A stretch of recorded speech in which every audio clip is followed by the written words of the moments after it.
ગાંધીનગરમાં ટાઇફોઇડના કિસ્સાઓ એ ચિંતાજનક છે. સરકાર તરફથી જે આંકડાઓ અપાય છે એ અને લોકોમાંથી જે પ્રાપ્ત થાય છે માહિતી, એ વચ્ચે બહુ મોટું અંતર છે. ત્યારે મારી માંગણી છે કે સરકાર કોઈ એવું પોર્ટલ ઊભું કરે કે જેમાં દરરોજ દરેક લેબોરેટરીએ અને દરેક ખાનગી ડૉક્ટરોએ પોતાની પાસે કેટલા ટાઇફોઇડના કેસીસ આવ્યા છે એનો ડેટા ફરજિયાત પ્રમાણે અપલોડ કરવાનો થાય. અને એક પોર્ટલ અથવા વોટ્સએપ નંબર એવું પણ રાખો કે જેના અંદર જે કોઈ પરિવારની વ્યક્તિમાંથી એકાદી વ્યક્તિ પણ ટાઇફોઇડગ્રસ્ત થાય અને ભલે પ્રાઇવેટમાં સારવાર લીધી હોય તો એમનો ડેટા પણ પ્રાઇવેટ વ્યક્તિ એ સરકાર સુધી પહોંચાડી શકે. ટાઇફોઇડના આ કિસ્સાઓનો સાચો આંકડો જાણવો બહુ જરૂરી છે.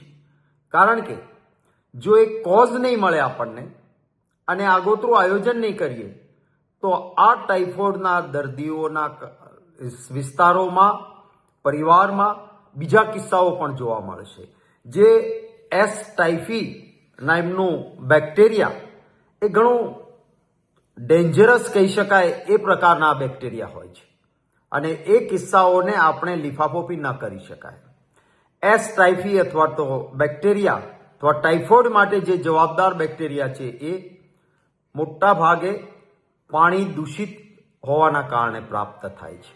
અને કોઈ સ્લમમાં નહીં, સેક્ટર 21માંથી પણ મને માહિતી મળી કે કિસ્સાઓ મળ્યા છે. એનો અર્થ એ કે ગાંધીનગરના અંદર મોટા પાયે દૂષિત પાણી લોકો સુધી પહોંચવાડવાના કારણે આ ઘટનાઓ બની છે. દૂષિત પાણી પાટનગરમાં જો આ પરિસ્થિતિ હોય તો આપણે સમજી શકીએ કે ગુજરાતના અન્ય નગરોમાં, મહાનગરોમાં કેવી પરિસ્થિતિ હશે. પાણી શુદ્ધ મળે એ આરોગ્ય માટે જરૂરી છે અને મહાનગરપાલિકાઓ, નગરપાલિકાઓ, સરકાર એની પ્રાથમિક જવાબદારી છે અથવા મુખ્ય જવાબદારી કહી શકાય એ જવાબદારી છે એ લોકોના આરોગ્યની, જાનમાલની અને સુરક્ષાની જાળવણીની. કમનસીબે આ અંગે ગંભીરતાથી સરકાર વિચારતી નથી અને એક મોટા પાયે ભ્રષ્ટાચાર પણ આના માટે જવાબદાર છે.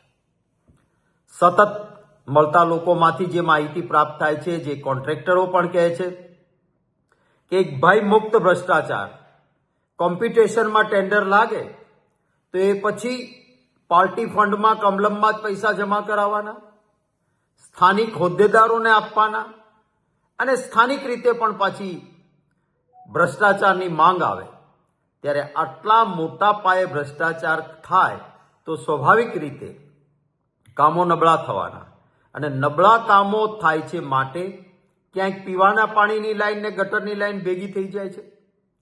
પાણીની શુદ્ધતા માટે જે પ્રોસેસ કરવાની હોય એમાં પણ ભ્રષ્ટાચાર થાય છે અને પરિણામે દૂષિત પાણી ગુજરાતીઓને પીવાનું કમનસીબે આવ્યું છે.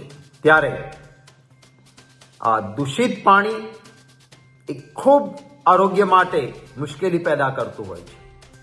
ટાઇફોઇડ, હિપેટાઇટિસ, કમળો, પેટના રોગો, કિડનીના રોગો, કેન્સર, આ બધા માટેના કારણોમાં પીવાનું પાણી એ શુદ્ધ નહીં મળવું એ મુખ્ય કારણ છે. ત્યારે ફરી અનુરોધ કરું છું કે સરકાર લીફાફોફી ન કરે અને ગાંધીનગર અને ગુજરાતના તમામ નગરો, ગામોમાં લોકોને શુદ્ધ પાણી પીવાનું મળે એ અગ્રિમતા રાખવામાં આવે.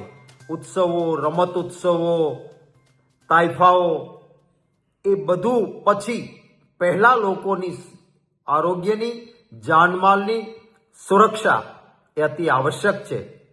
હું મુખ્યમંત્રીશ્રીને પણ વિગતથી આ બધા સૂચનો મોકલી રહ્યો છું અને આશા રાખું છું કે ગાંધીનગરમાં અને સમગ્ર ગુજરાતમાં લોકોને શુદ્ધ પીવાનું પાણી મળે, લોકોના આરોગ્યની જાળવણી થાય એ માટે સરકાર ગંભીર બનશે.